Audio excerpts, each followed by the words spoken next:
Good evening लोगोफोर आंनि बे बटल मास्टार चेनेलाव बयखौबो गोसो गोथारै नैबे मोनाबिलि समावहाय स्रायनो नैबे फुख्रि दैखौ लानानै गासैखौबो लानानै आङो बरायहरग्रोनाय जाबाय। नोंथांमोना मोजां मोनोबा आंनि चेनेलखौ साबस्क्राइब खालामना हो आरो लाइक खालामनो दाबाव लोगोफोर भिडिअखौ नायलांबाय थादो। बिदिब्ला लोगोफोर दिनै मानि बागै सावरायलाङो।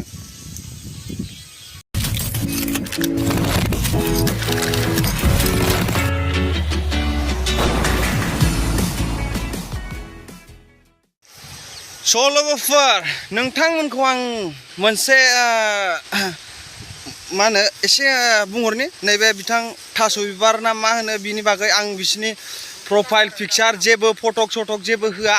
मानो होनब्ला नुखानाय इन्टारेस्टिं नुखाजोबखाबाय नालाय मानोथो होबावनो ना लोगोफोर। खान्थाल बुफ्रुनायखौ ओरैबादि समायनाखा मिथिबाबो मा होनो जानला मानलाया मा होनो दबथायनो हानाय नङा बे थास' बिबारखौ। ओरैबादि अनला मा होनो बै मा होनोमोनलाय अमा बेदरफोरजोंसो संना जानांगोन बेखौ। मानो होनबा लोगोफोर बिराद गोथाव जागोन थास' बिबारा। लोगोफोर जेनेबा आंनि मथेब्ला बेफोरबायदि एसेबां माल गरमखौ ना लोगोफोर नै बिदि सिखाजों ओरै ख्ला ख्ला हाख्लाजोबनांगौ मिथिबाय लोगोफोर। आरो बेफोरबायदि गावनि सोलेरखौ इमान मिडियायाव देखायनो मा दरखार। नोंसोरो गाज्रि हाबा खामानि मावलायनानै इन्स्टाग्राम फेसबुक इउटुबावलाय मानो होनांगौ दरखारब्रा। मिडियायाव फैनानै मानोथो देखायनांगौ जाखो लोगोफोर। आं बेफोरबायदिखौ मोनोब्ला ना आइया अमा बेदरजों संनानै जागोन आं बेफोर थास' बिबारखौ मिथिबायना लोगोफोर होनखायो आं। आरो आं मोनसेल' खोथा बुङो लोगोफोर, मालाबाबो मोजां मोननाय एबा सोरबा दिलखा मामलायाव गोलैनाय बेफोराव थायोब्ला गोसो गोरबोजों अनलायनाय होलायनायखौ माने मिडियायाव फैनानै मालाबाबो गोसार होनाङा। सिरि सिरि जानानै थाबानो जायो आरोना लोगोफोर। बे थास' बिबाराथ' दा अपेन दा दर होननाय बायदिसो देखायदों आरोना लोगोफोर। फाग्लानो भिडिअफोरखौ नांगौबा जोंनाव दंखाजोबो अलरेडि बिथांनि भिडिअफोरा लोगोफोर। नै एकदम साथामजों साब्रैजों फैगासिनो जों माने खायो आरोना लोगोफोर। बेनो आरोना लोगोफोर बेफोरबायदि मिडियायाव फैनानै जेनेबा फेसबुक इन्सटाग्रामफोराव होनो दरखार गैया। जालायनो गोसो दंबा माने गावबागाव न'आव थांनानै हाग्रायाव थांनानै जालायबानो जाबाय। बिदि मिडियायाव देखायबाल' जायो नामा मुगै सुगैनो। नोंसिनि बे लेथ्रा आखुफोरखौ नायबाय थानांगौ नैबे भिडिअफोराव। फाग्लाफोर खुट्टाफोर साला नोंसोरखौ मोनबा बानलु पाउदारसो फोनना होगौमोन आङो बिमाबो। लोगोफोर मा बुङो कमेन्टआव एसे बुंहरबानो जाबाय लोगोफोर नोंसोरो बिथांमोननि बागै।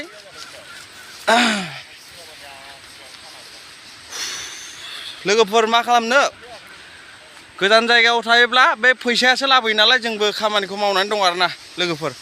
आरो लोगोफोर भिडिअखौ नायनानै मोजां मोनोबा साबस्क्राइब खालामनो आरो लाइक खालामनो दाबाव लोगोफोर। नैबे मोनाबिलि समावहाय फैदोंमोन आरोखि। बेसेबा गोबाव जाबायमोन भिडिअ लाबोया लोगोफोर। मा टाइमखौनो मोना आरो मोनसेल' फुख्रियाव थानानै माखौथो जायगा देखायनो माखौथो रायज्लायबावनो। इसिबां डाइलगाथ' सानफ्रामबो ओंखारबाय थाया नङा होनबा लोगोफोर। जोङो दा थांगासिनो लोगोफोर। बेनो आरो आङो गुरै खावलायहरबाय लोगोफोर माबा मोनसे जेनेबा गोसोथोलायनानै माबा अननाय गोसो होलायनाय गोसोबा न'आव थांनानै हाग्राफोराव थांनानै जालायबानो जाबाय। मिडियायाव फैनानै मा होनो हगारनो दरखार गैया लोगोफोर। आङो सिदा होनखायो। आरो आं मोनबाथ' बेफोरखौ आङो जिफोर होजोबगोन लोगोफोर। आरो सिख्लाफोरखौथ' आरो मा होनगोन आंथ' बाजाराव ओरैनो मोनखायोलै फान्थावफोरा गोलाव बांगाल फान्थाव दंना बिराद गिदिरनो बेफोरखौसो बायना लाबोगोन आंथ' लोगोफोर। बिदि मोनाना सानफ्रामबो बेफोर सल्लाखाय बेफोरबायदि मोनाना लोगोफोर। मा होनो एकदमबारे अपेन बेफोरबायदि हगारलाबायनाय। बिमा बिफा दंना गैया फंबाय बिब' बिनानावफोर दंना गैया हाबा मा अयथासारि जाखोब्रा जोंनि बड'लेण्ड एरियायावलाय। खारनायखौथ' बाद दोन बाप एफा उन्दै गथ'खौनो गारनानै खारबावबाय नै दाख्लैहाय साननैल' जाथारदों।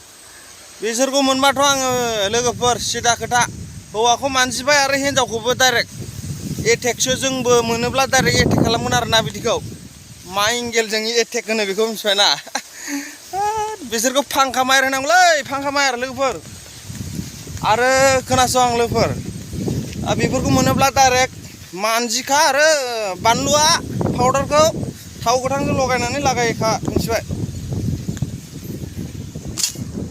गोदाव सोराव खारलु खारला गावनि बबे बिखाजों लानानै फिसाफोरखौ गारना खारोब्रा बिसोरलाय हाबाब माखौथो मन्दपाव जिरायनानै हाबा जाबाय सिन्दुर लाबाय गथ' गथाय मोनबाय नोंसोरखौ बे हाबायावहाय मा होनो हाबा दानखांनानै नोंसोरखौ रायजो राजाया मा मेलेमजों बुजायोब्रा हाबा दानखांनानै नोंसोरखौ न' सिङाव लांना मा बुजायो रायजो राजाफ्रा बुरबकफोर साला सा ससेयाव रायजो जानानै ब्लड खारनाय गोलाव गोलाव बुस्थु नागिरना मानसिलाय आरो बे फान्थाव ना मा होनो थास' बिबार बाब खात्रा भिटामिन दंलै बेनाव आयौ आयौ आयौ आयौ ए भिटामिनसो दं नामाब्रा बेनावलाय आं माने गोसोखौनो जोंबो गोजानाव थानाय ना दुरबल मोनगुलायदों बाब बाब बाब बाब बाब हिटलार खालै बिमाबो लोगोफोर नोंथांमोना मा बुङो कमेन्टआव बुंहरदो एसे मोनाब्रा मोना नै बेफोर सिखाखौना साउथनि सिखायो साउथनि लागायखागोन आं मोननांगौबाथ' बिमाबो स' लोगोफोर बिदिब्ला माथो खोथा बुंबावनो बेफोरबायदिखौ जावफ्लेबाय थाबाबो जेबो रज'ला अभारनिफ्राय अभारफ्ल' जादों अपेन दा दर खालामगासिनो एकदम सोलिगासिनो अपेन बिमानि फिसायफोरा साला लोगोफोर बारा गोलावखौ बुंबाय थाला नामा लोगोफोर आरो मोनाबायबो आं आरो सानफ्रामबो मा होनो सानफ्रामबो जोङो माने ब्लग लाबोनो मोना लोगोफोर बिदिनो जों लाबोयो आरोना सम टाइम लानानै आरोना लोगोफोर एसे अननानै सापर्ट खालामना होदो नैबे बटल मास्टारखौबो लोगोफोर आरो नोंसोरनो लोंनायनि बागै एसे माबाखौ भिडिअ लाबोनाय जायाखै बटल मास्टार ओरैनो नाम लायाखै आङो लोंख्रुबलाबायग्रासो आङो मिथिबायना ओंखायनो लादों आरोना लोगोफोर मिसाखौ मा होनो लाबोगोन सानसे समाव गोजोन टाइम लानानै एकदमबारे लोंनाय जानायफोरखौ सब लाबोगोन लोगोफोर टाइमखौनो मोनाना लोगोफोर मा होनो नै जोंबो आन्दारावनो दं नालाय 15 बिगा लोगोफोर 15 बिगायाव 15,000ल' होयोलै बारा नङा लोगोफोर